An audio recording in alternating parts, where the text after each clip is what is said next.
Okay, my name is Jeff Waters, and I play in a Canadian metal band, heavy metal thrash band called Annihilator, Annihilator, Anal Eater.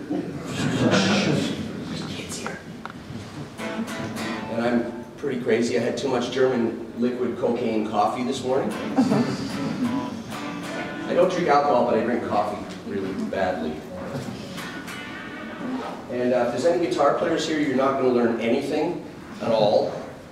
I'm going to try to get you to ask me questions so I don't have to play anything. I have no backing tracks. I just have my friend Fabio. Where is he?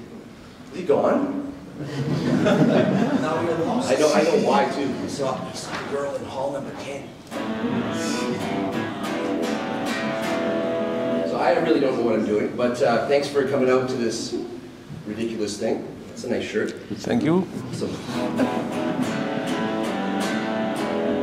I guess better warm up because I haven't warmed up. And so ask me a question. Oh, Jeff, how do you warm up? Well, I'm just talking to myself, of course. You guys hear me back there? Schizo's not alone. Yeah, the album is called Schizos, or the song Schizos, but everybody says Shitsos, which is right, you know. And just like Annihilator, I say in Canada, Annihilator, but everybody goes, ah, Annihilator! And then there's Annihilator. Anyway, I gave up. Megadeth would have been easier to be a better name. So in concerts, when we tour and we play, I always have to say, after the first or second song, when we stop playing, I have to say, hi, some of you know we're from Canada, and of course, the name of the band is blah, blah, blah, blah, blah. And I have to say that Annihilator thing, because if I don't, the whole concert, people go, Annihilator! Okay, enough. Okay, that. And we have some very famous songs. One's called Chicken and Corn. Has anybody heard that? I wrote a song for my little baby son, and I was a single father because when my son was born in 1995, I was married, cars, studio, house, and my wife died of cancer right after. So while I was on my biggest records called King of the Kill and some other ones, I was a single father with a little kid. And my family flew out to where I lived to take care of my son. And what I would do is, when he was a little baby, I'd put him in my studio, and I'd keep the sound very quiet. And I would look at him, and I was trying to write, you know, thrash metal songs, but I'd be looking at this little kid, and I'd be like, I would do things like, I'm supposed to be writing Slayer, Metallica, Priest kind of stuff, and I'm going,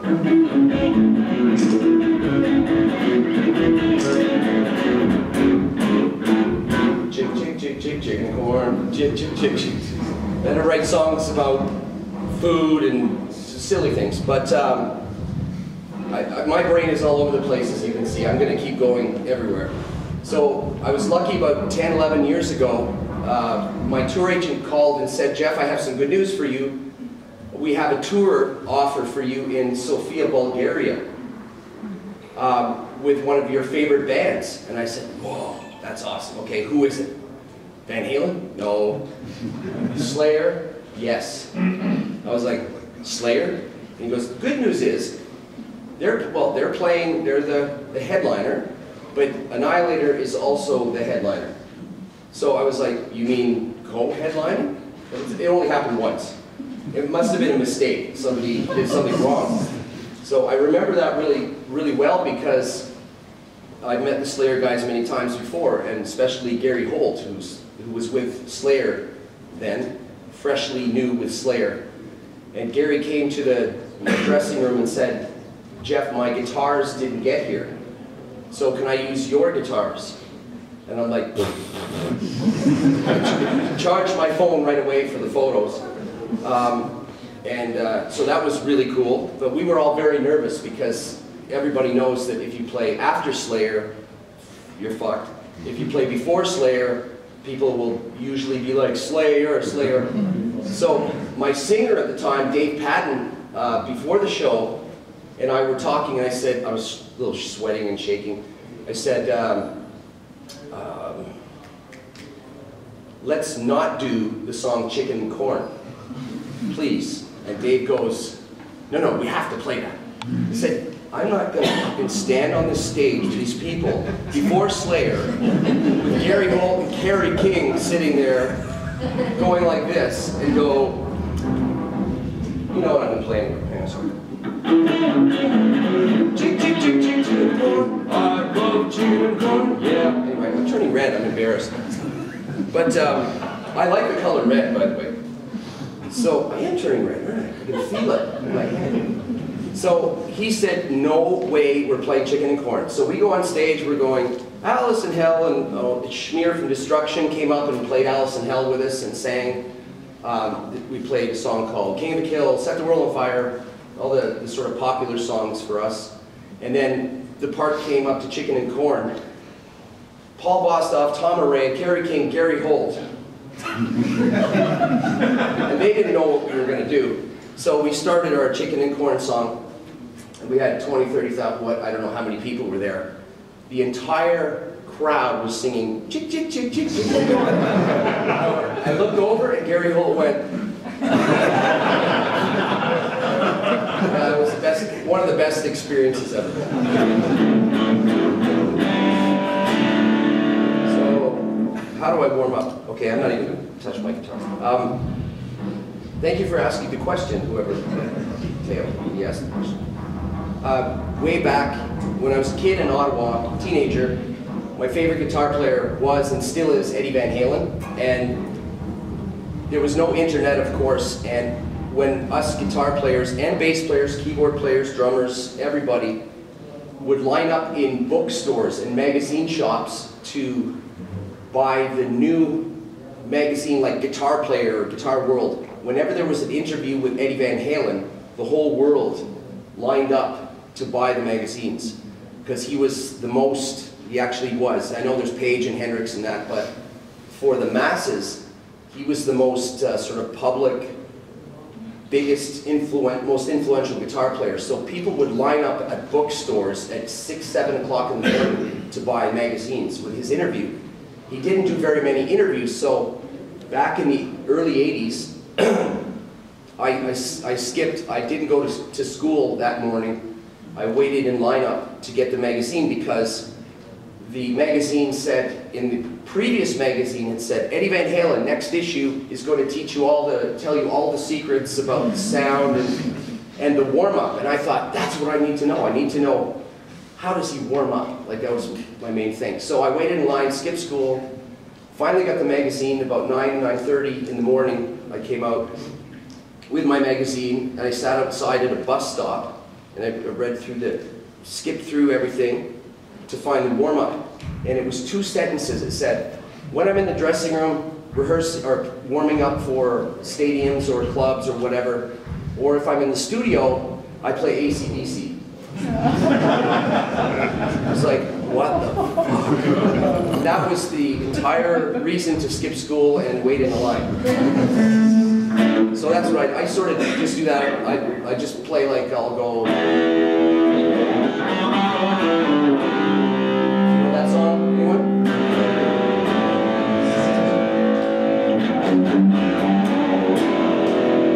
That's too loud.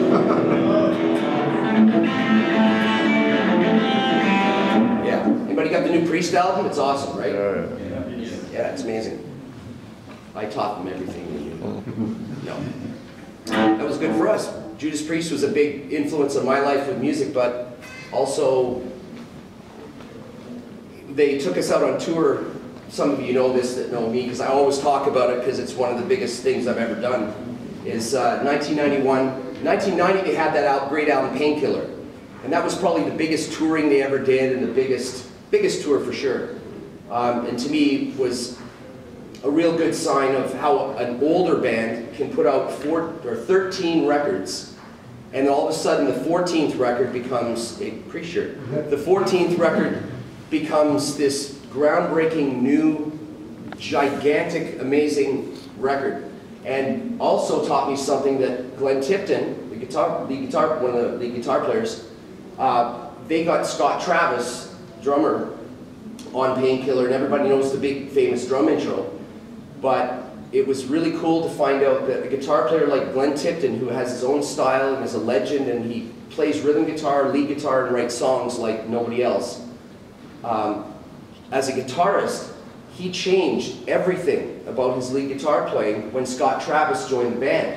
Because Scott Travis said, Glenn, you have to hear my friend in my other band called Paul Gilbert. So Glenn Tipton heard Paul Gilbert, and I don't know what year it was. And if you listen to his solos on Painkiller, it's Glenn Tipton turning to Paul Gilbert. So that taught me actually a lot too, that as an artist and a musician, you can be a legend and then completely get influenced by a younger guitar player. And Glenn probably sat in his room, his bedroom or his living room or his jam room and spent hours and hours and hours for at least a year or so learning this from somebody else younger. So that was a really cool thing. They brought us on tour. We did maybe 2 or 3 months with them in Europe, which is a long tour. And there was an opening act that nobody knew, almost nobody had heard of. And they would go on stage and play 30 minutes. We had a big album called Never Neverland, so we were like a already well-known band. And then, of course, Judas Priest. So we got to play an hour, a long set, and this opener from the United States was opening. And they said, we have to share the tour bus with these guys, but they like to party, so be ready. And I'm like, oh shit, because we like to party too. I drank a lot. But, you know, we were like, I don't know who these guys are, but. So the first show, second show, we see these guys. The drummers got this really cool Alex Van Halen shuffle drum groove. The guitar players totally, Randy Rhoads, Eddie Van Halen, Jakey Lee, made a lot of squeals and noises and crazy sounds like Eddie Van Halen would, and so I was like, wow, this guy's good. The singer though, very quickly into the tour, the singer was the problem for me or for other people and the fans. The singer would go on stage and with beers, which is okay, but he'd get angry at the crowd a lot because the crowd was not reacting sometimes, and they were just like, priest, priest, or Addison Hill, Addison. And which was cool. That's my song. But when the singer didn't get the reaction from the crowd, he would take a beer and throw it at the crowd and go, fuck you. And we were like, ooh. Like, to us, you don't insult the 80s heavy metal crowd like this. And he was wearing shorts and cut his hair and tattoos. And he looked like Henry Rollins, like the Dead Kennedys, Jello Biafra, which I like. I love Dead Kennedys and punk stuff.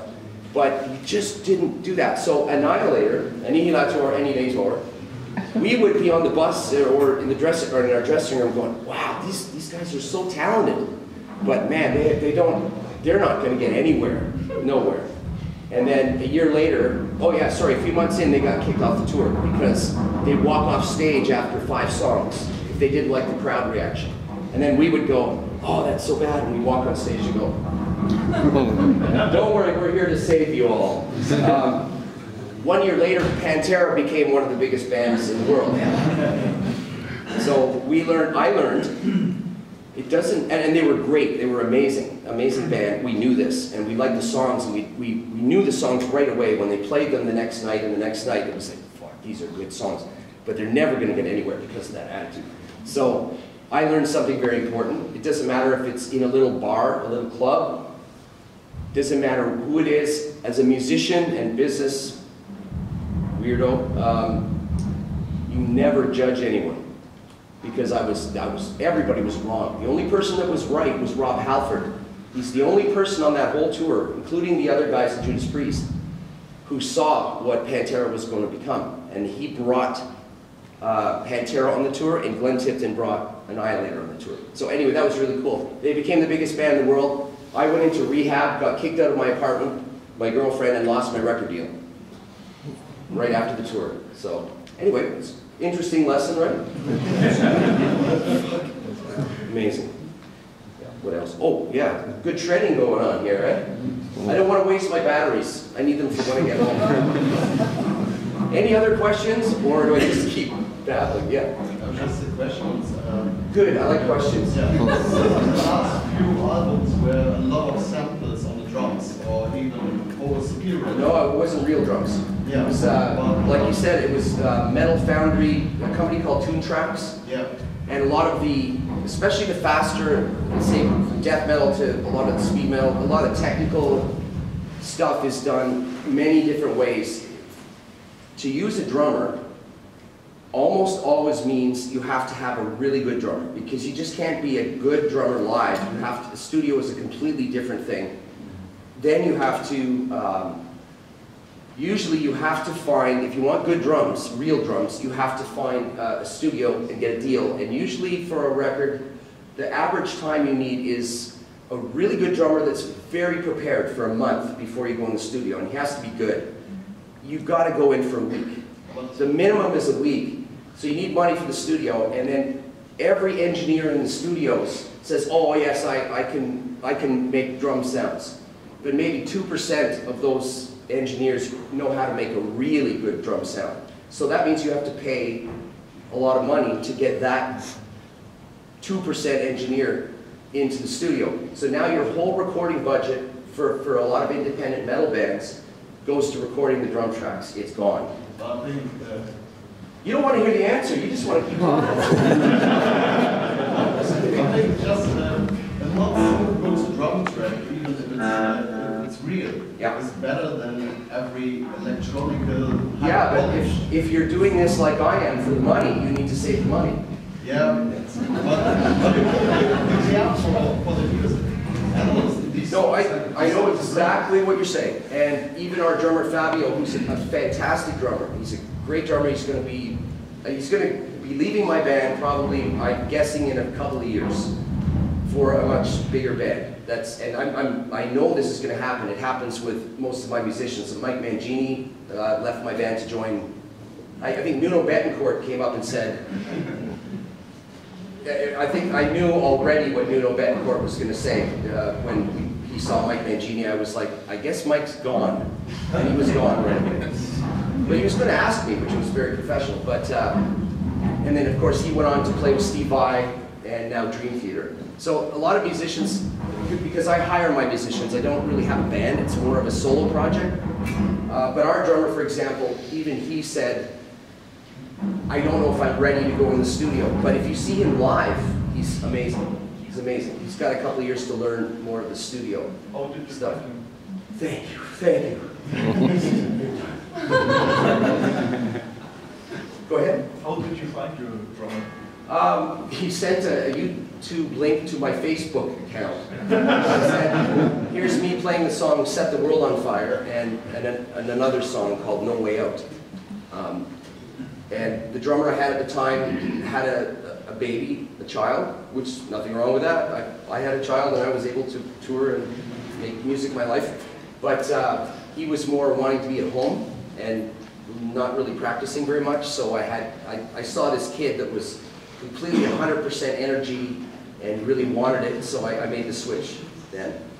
And I took a chance on him. Didn't even audition him. He just sent me 2 videos and I said, do you have a passport? Do you have a criminal record? Do you do drugs? No, yes. And I think very shortly after we flew in for our first rehearsals. And I think one of the first shows was a Bang Your Head festival. So this kid who had played clubs or on a weekend and Battle of the Bands, drum things, went to Bang Your Head, Wacken Festival, a lot of the big festivals, and I would be playing, and I would be like I'd see him, he's like, but very quickly, he loves being here and on tour because he gets to meet most of his favorite drummers and favorite bands, and it's cool for me. He's like, we had an third album called Set the World on Fire, and he wasn't born yet, so we call him Baby Fabio. Next record as well by yourself? Or? Unfortunately, yes. No. I sang on 3 Annihilator CDs in the 90s, and we were one of these freaky bands where I don't think there's any other heavy metal or thrash metal band that's done this. We had our first 4 CDs, had 4 different lineups, 4 different singers, and 4 different styles of metal music. The first album, Mouse in Hell, was more of a thrash metal, speed metal kind of thing. But it started with a song called Crystal Land. It was a classical guitar. thing, but it was a speed metal record. The second album, Never Neverland, which was our biggest one, was more speed, melodic kind of stuff. The third album, Set the World on Fire, was more like a commercial hard rock heavy metal album. The fourth one, called King of the Kill, was a traditional 80s Maiden, Priest heavy metal record. So somehow, in different parts of the world, all 4 albums were very successful, and I don't think anybody's ever done that. We never reached a big famous and huge band, but we've always been kind of in the middle, surviving, you know, so pretty well, yeah. It's great, it's a good life. It's also good because you don't go like this and get too crazy with your ego and with your partying and, you know. Can you tell us something about your songwriting routine? How do you start the song? Well, for songwriting in general, for me, is difficult because I'm kind of the main guy, the main songwriter. Sometimes I'll bring other people in to co-write, but generally I've probably written 95% of everything on the albums, and in the beginning that was good. As time goes on, there's 2 things that really fuck that up, which is, first of all, I'm a fan of all different kinds of music in metal, so when I write songs or write riffs, a lot of times I'll be in my studio by myself writing a riff, and there's always somebody at my house. I don't know why, but there's always somebody upstairs walking around. I don't know why, but so I'm writing, and if I get something that I'm really excited about, like I can remember one time for sure, it happened 100 times, but I was writing a riff, and it was a little bit, it was like a speed thrash metal riff that from the old days. So I yelled up, and it was our singer at the time, Dave Padden. I pressed the button and said, "Dave, get down here. You got to come down and hear this riff." So he came down to the studio, and I said, he goes, "Okay, play it." And I'm like, and he stops and he goes, "That's the 3rd song off Rain and Blood by Slayer." Right? So that's the hardest part for me, is to get rid of the influences of my favorite bands. The last CD we did, called For the Demented, was a little more original, back to sort of Annihilator's more original, earlier style. But the CD in 2015, called Suicide Society, that was a fan record. That was my record where I would write a riff that sounds a lot like Master of Puppets style. It was not as good, but it was just in that feeling. Or there was an Iron Maiden part, even a Rammstein part, which is weird because I don't have that in my music, but one song was very close. Instead of hitting delete, when I knew it sounded like this, I said, "Fuck it, just do it." So I did that, and when the record was going to be released, should get some water. One second. When the CD was going to be released a couple of days before, I really was stressed out because I thought, oh no, like, I really screwed this one up. It's going to come out in the press, and fans are going to say, "That sounds like Metallica. That sounds like Megadeth." That was a big one, Megadeth. And it came out and it sold better than the other ones. I'm like, how? So, but I'm not doing that again. I'm going to, the last album was more original. It's also difficult when you're the only person and you can repeat yourself and write the same kind of riffs. And also songwriters, sometimes they write very good songs, and sometimes you can't help it. It's like your baby. You think it's really good when you make the song, but you don't know until maybe 1 year later. And a lot of musicians will always say, well, some musicians will say, "Oh, everything I've done is great, and I'm so good, and everything I do is great." I always give it maybe 6 months, and then I rate my albums from 1 to 10. So I look back and I say, okay, the album, second one, Never Neverland, was a 9. You know, and one called Schizo Deluxe was an 8.9. You know, so I rate them. And I rated that Suicide Society album 6.3. You know, like, so I try to be honest about it and try on the next record to just write better. But if there was a pill or a drug you could take to have Back in Black and, you know, Defenders of the Faith and Number of the Beast, I mean, all bands would be having the best albums every time, right? So, did I even answer that? I didn't. You want to know how I... Yeah, do you use start? He's like, that's not my question. Do you start from progressions or do you start from riffs? Yeah, usually it's just guitar riffs. And if it's, what I tried to do last album, and I'm going to do this time again, is use this.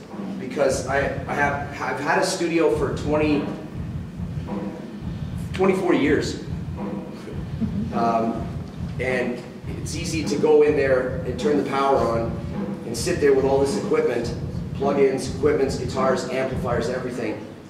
And you sit there and you really, I try to work 9 to 5, like a real job. I try to, in my brain, I try to make it a job. And it's very easy to spend 20 minutes on writing a riff, and the rest is playing with all these different preamps, compressors, microphones, amplifiers, you know. So that is the worst thing for me is, and I love doing it. I need another cigarette. I love doing, working in the studio. It's like a hobby. I love doing it. So what I did last album and this one is I just sit there with an old 10-year-old little, you know, the little voice recorders, just when you want to make notes and talk, you turn it on. And so I just put it in front of this little amp and I just sit in the living room and write sort of the new riff I have. The last one I wrote before I got here on the tour bus recently was this one.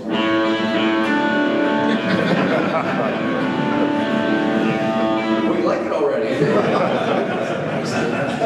Great. Thank you. Bit faster, maybe. No, this is my speed right here. It's how I wrote it. And I was thinking using a big bell on stage before we play it. Which direction your next record? Hopefully up. What direction is my album going to be next time? Up! I think, well, we just did our third tour with Testament.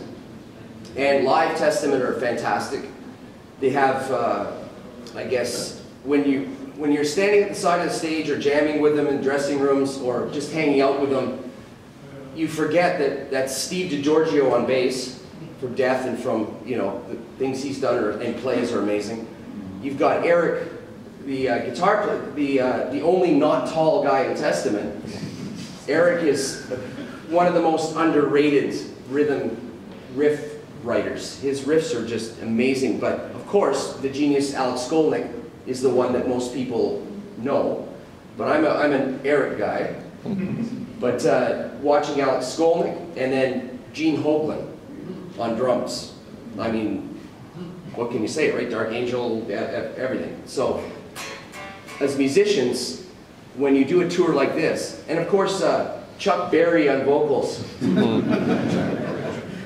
you have that? You got that? He's like a big cuddly bear.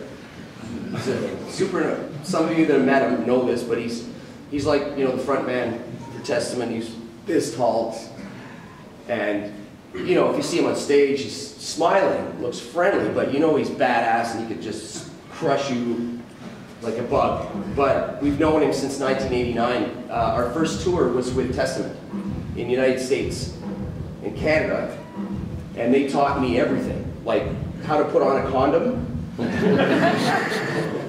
That's disgusting, but it was very important in life. I learned my lesson not in school, not from my mother, not from my father.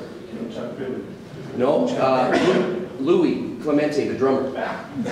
I won't even get into how he knew I wasn't wearing one, but let's just leave it at that. But they taught, look, you needed to know this. You like that one? He laughed at that one. Yeah. But yeah, they taught me how a professional crew works and how, you know, you be off stage when that clock says 0, you get the fuck off the stage.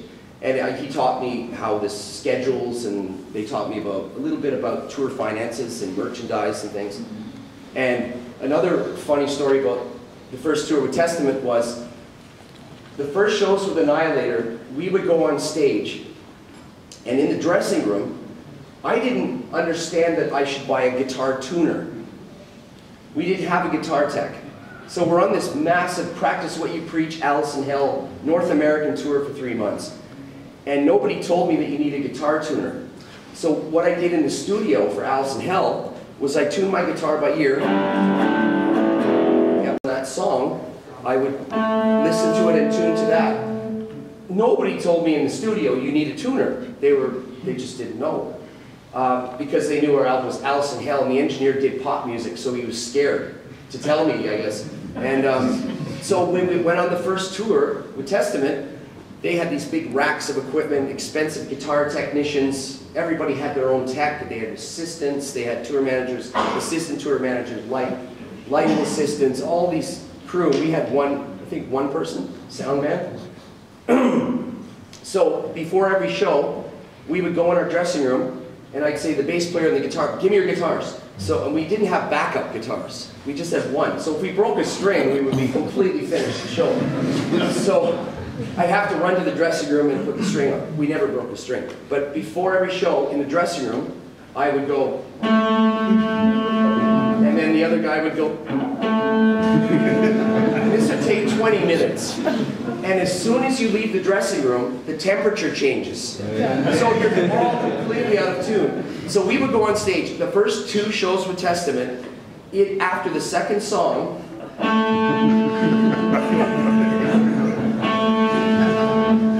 through the PA system, we've got like 2,000 metalheads going, what the fuck are these guys doing? So after the second show, one of the guitar techs, I think maybe Eric's guitar tech, Eric was so, I think it was Eric, that was very angry that he would sit in the dressing room and listen to.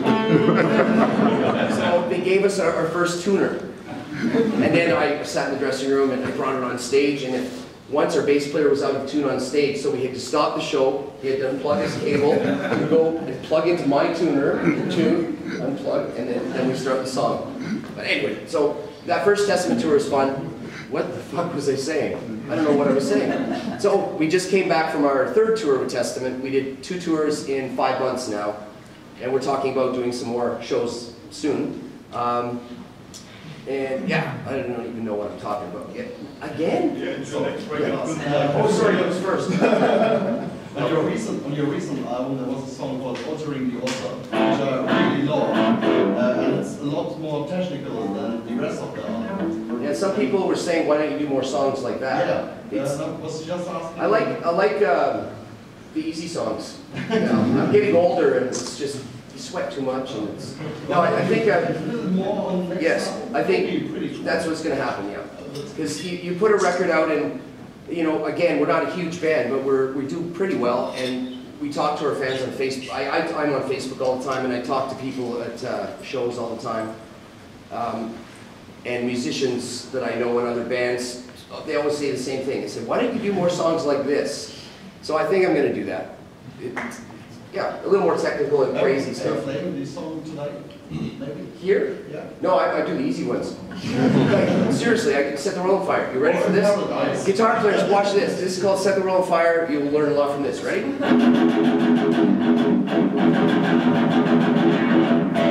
There we go. And he does that about 1 minute for the whole song.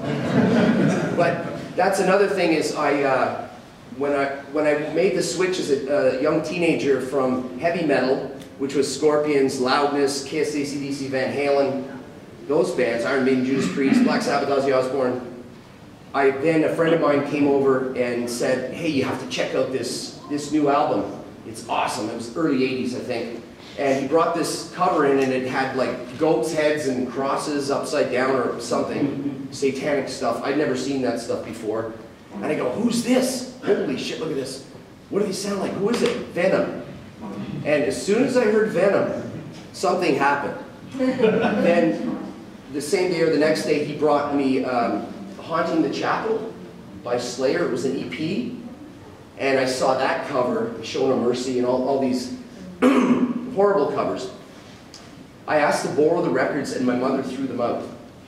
My mother actually threw my friend's records in the garbage, and she wouldn't give them back, and she wouldn't pay.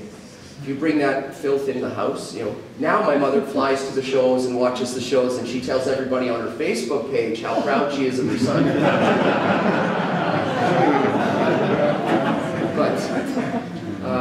That was the question. Yeah, so one of the first songs I heard beside a couple of Venom songs was Chemical Warfare. And that's another one-note song at the beginning. And that was, I couldn't play it because I was more a left-hand Matthias Yabs with Scorpions and you know, melodic stuff and Priest and that. And I never heard this picking stuff. And Chemical Warfare by Slayer, this is a good one to practice for picking, is it goes like this, it goes. Can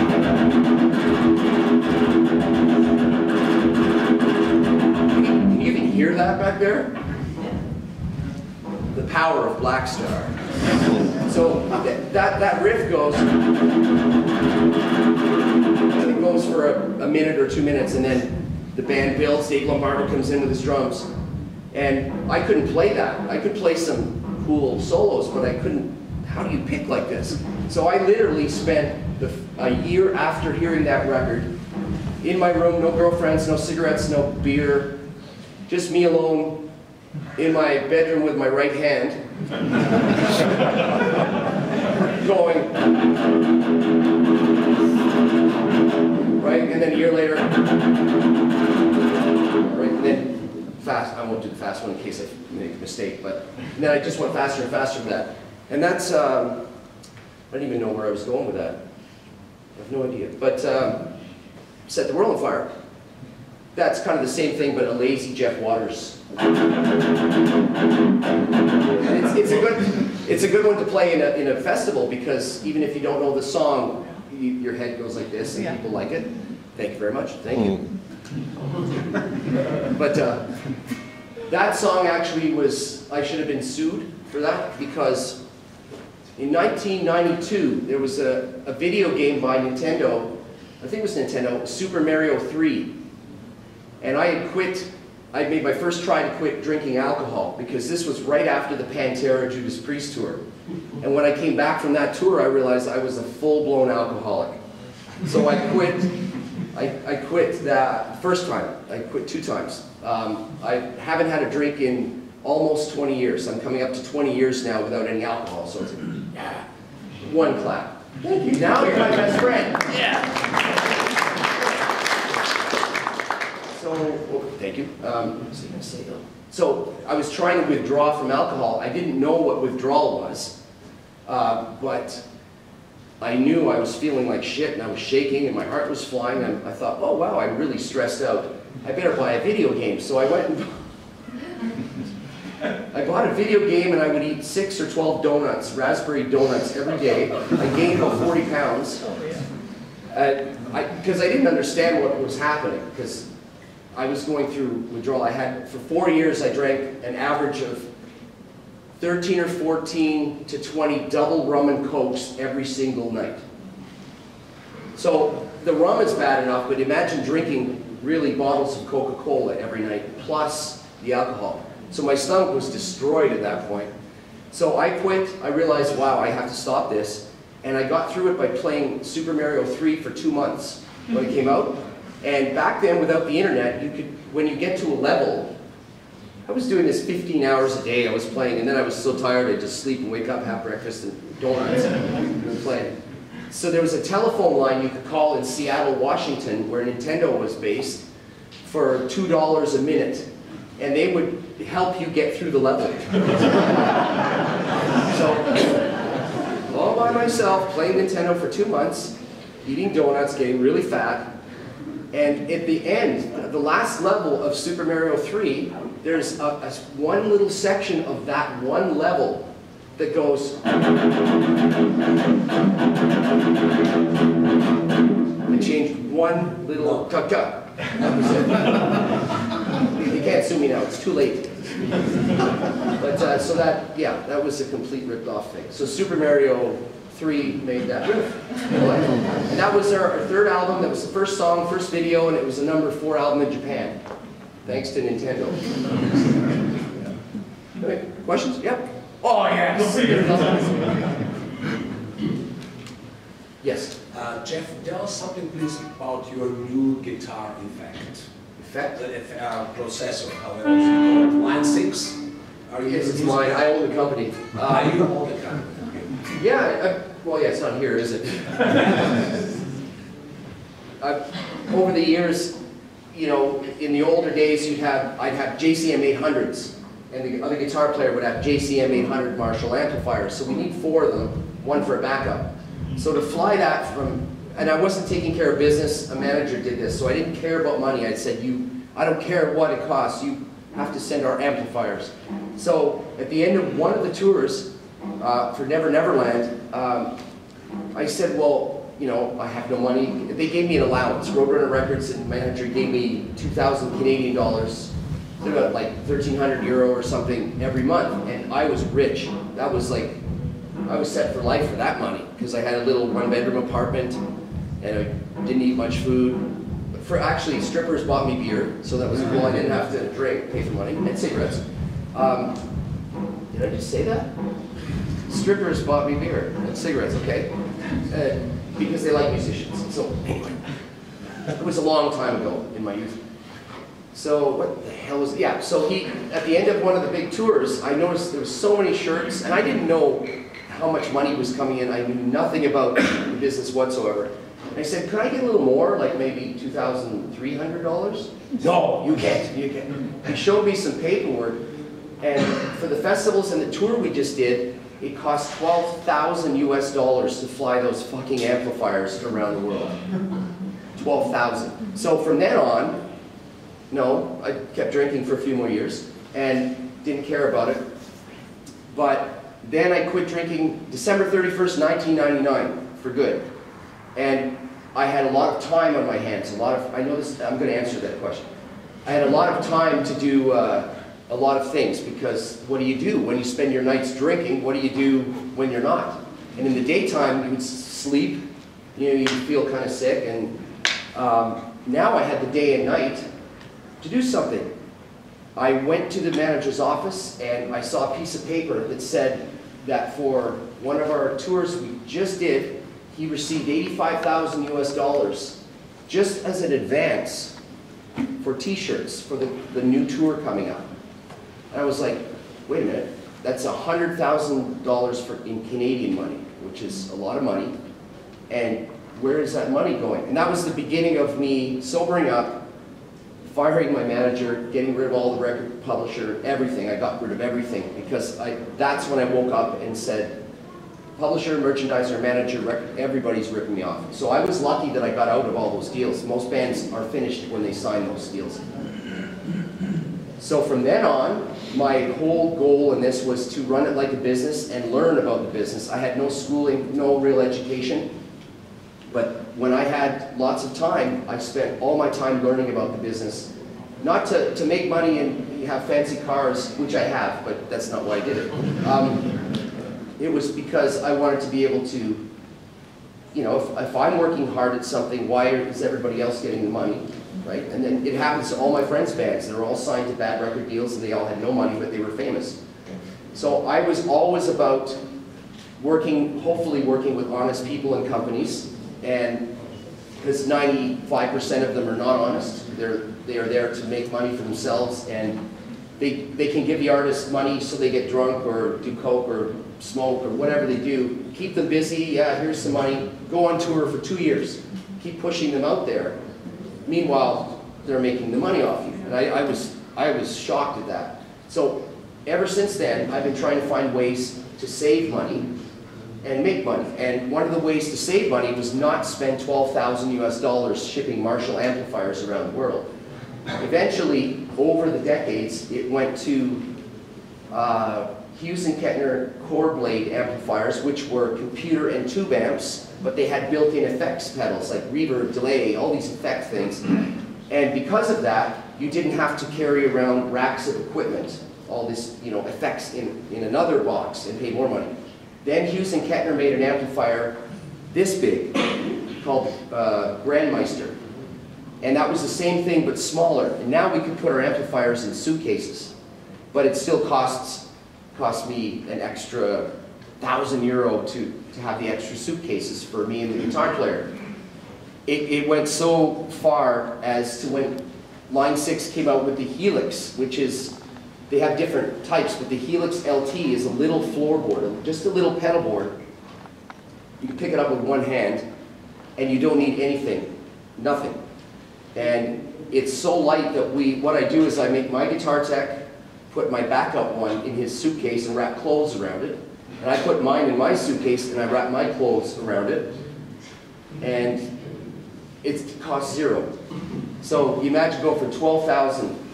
And if we did festivals, if we do 12 festivals in Europe, you have to fly to every festival. That would be about 12,000 euros, for sure, to fly all this amplifiers everywhere. So now, when we did our Testament tour last October, Alex Skolnick and Eric had the best guitar techs.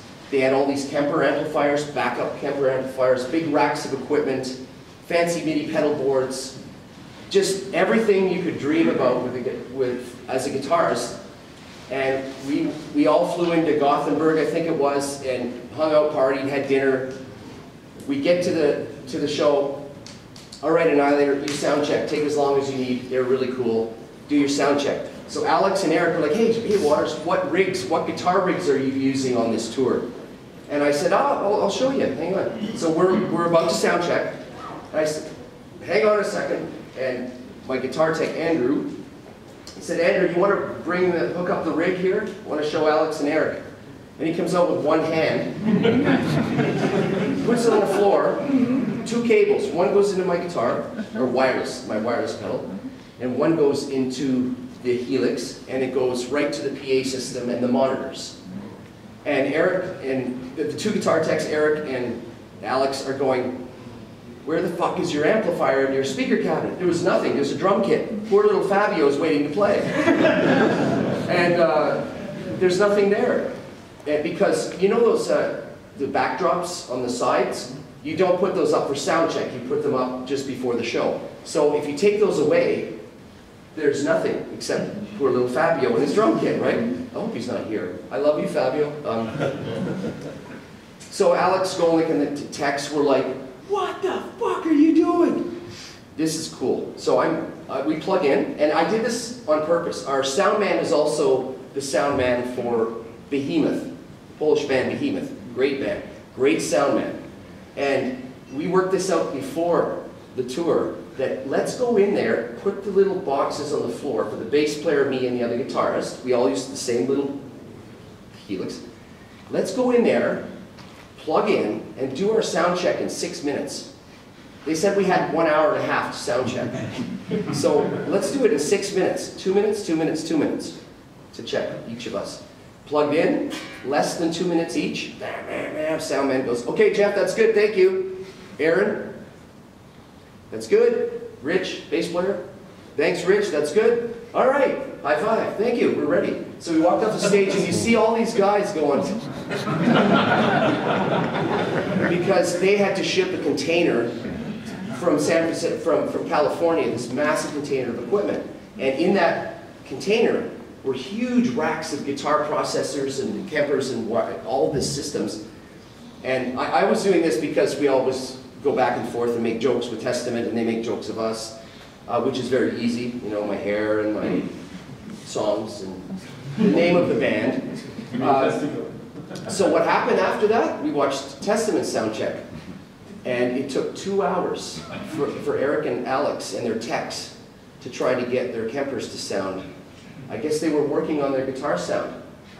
So we were like, anyway, you know what that means. They thought we had a great sound, and the whole time we go to play festivals with these little things, and we get, like, I remember Alter Bridge. Mark Tremonti's a big hero of mine, like, for his sounds and his playing. So many different musicians and guitar players, and especially guitar techs, will see us and go, oh, let's see what Waters is doing, or Jeff Waters is supposed to be a good guitar player, and we need a guitar tech, so let's see if Jeff's tech's good and we'll steal him. or drummers, or musicians.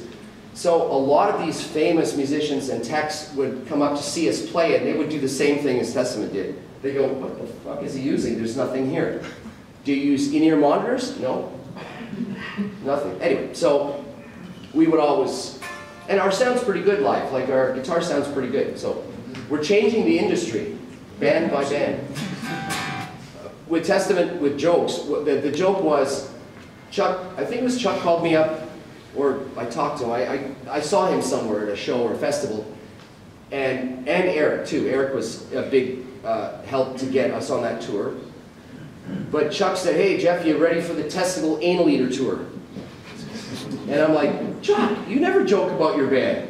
You always make fun of us, but you never, he's a very friendly guy, but he's very serious about the band. Like, make no mistake, this Testament is, it's Eric's vision musically, mostly, but Chuck is the driving force, right? It's his thing. He's the one walking around in sound check, making sure everything is right.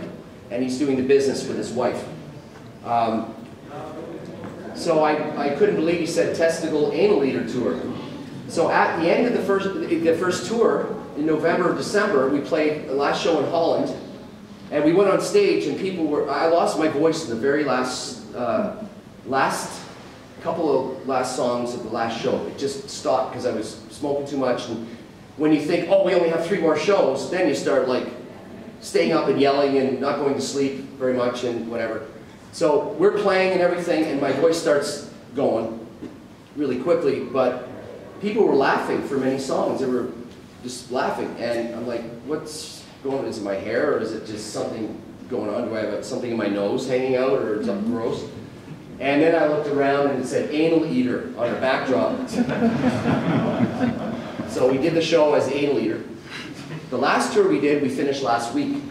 And our last show was in London at this beautiful, it looked like an Asian British theater called Coco Theater, I think, or something like Coco or whatever.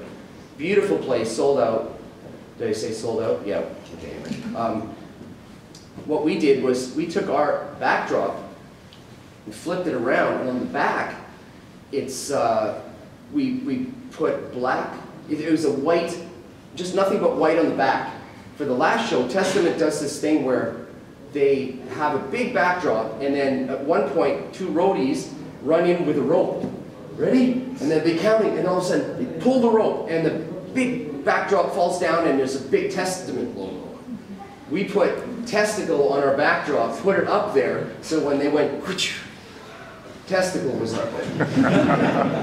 So I remember Chuck went running right through the curtain when he saw it. I went, fuck you, Waters. And I honestly thought he was really angry. He looked like he was, and so I stayed backstage a little bit and watched them from behind near the emergency exit door. And then afterwards he came up with, and went, nice one, nice one. So I was that's good. Oh, I made friends with his wife really good because I wanted her to say, Jeff, he's so cute and such a nice guy, don't hurt him. What time is it? Anybody know the time? There's somebody else coming in right now, I think Bruce, so I got to know the time. 12. Good enough? No, 2 minutes. 12. 2 minutes? 2:12. 2 minutes. I think I got 1 minute. Wow, yeah, this is so good. I didn't really play anything. Yeah, go ahead. How many times Dave must stand approach to 3. 3. 3. Yeah, he's a great guy. Amazing. Your soloing technique, bending, are you more a wrist guy or a finger strum guy? You know, do you more from a wrist for bending? Oh, you mean this hand? Yes. And do you palm mute with the index finger, you know? I have no idea what that means. No, you said it in perfect English, I just don't even know what that means.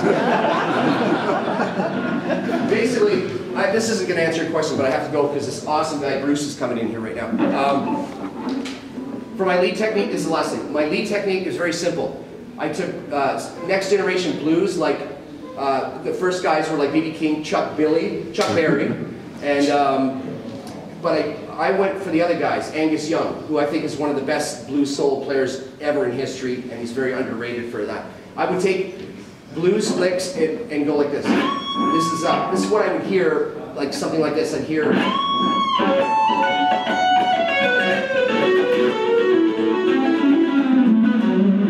Something like that on some blues guy. I'm going to make faces, and I'm going to do the Michael Schenker sitting on the toilet pose for this one.